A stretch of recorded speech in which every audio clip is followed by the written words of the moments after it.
లేదు లేదు లేదు. ఎందుకంటే ప్రపంచ మాతృభాషలు వర్ధిల్లాలి అని ఒక నినాదంతో జరుపుకునేటువంటి పండుగ కాబట్టి ఇది గొప్ప పండుగ.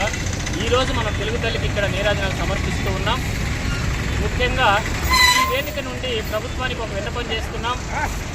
ప్రపంచంలో ఏ భాషకు లేనటువంటి దుస్థితి మన తెలుగు భాషకు సంభవించింది. దానికి కారణాలు ఏవైనా కావచ్చు. ఈరోజు ఎవరిని మేము విమర్శించదలుచుకోలేదు ఈ వేదిక నుండి. మొన్న జరిగినటువంటి ప్రపంచ తెలుగు మహాసభల్లో ముఖ్యమంత్రులు, ప్రధానమంత్రులు, మన మంత్రులు, సభాపతులు, ఉపసభాపతులు అందరూ కూడా ఆ వేదిక మీద నేడు జరుగుతున్నటువంటి అసెంబ్లీ సమావేశాల్లో బిల్లు ప్రవేశపెడతామని, తెలుగు భాషకు రక్షణ కల్పిస్తామని మీరు మాటిచ్చారు. మీ మాటకు విలువ ప్రసాదించమని కోరుకుంటున్నాం. ఈ సమావేశాల్లో, ఈ అసెంబ్లీ సమావేశాల్లో మన తెలుగు భాష రక్షణకు మీరు బిల్లు ప్రవేశపెట్టాలని, తెలుగు భాష రక్షణకు గట్టి చర్యలు చేపట్టాలని మీకు సవినయంగా మనవి చేస్తున్నాం. ధన్యవాదాలు. అందరికీ నమస్కారం అండి. అంతర్జాతీయ తెలుగు భాషా దినోత్సవ శుభాకాంక్షలు ముందుగా. ఎందుకంటే ఈరోజు ఎంతో గొప్పగా మనం జరుపుకోవాల్సిన పండుగ ఇది.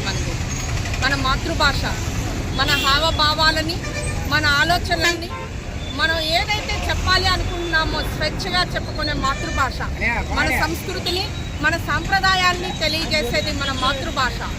కానీ ఇతర భాషల్ని మనం గౌరవించవచ్చు, నేర్చుకోవచ్చు, కానీ మన మాతృభాషని మర్చిపోకూడదు.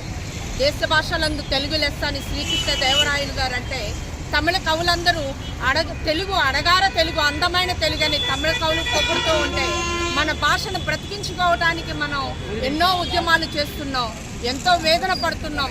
ఈరోజు రోడ్డు మీద నిలబడి కూడా మనం ధర్నాలు చేసుకునే స్థితికి వెళుతున్నాం.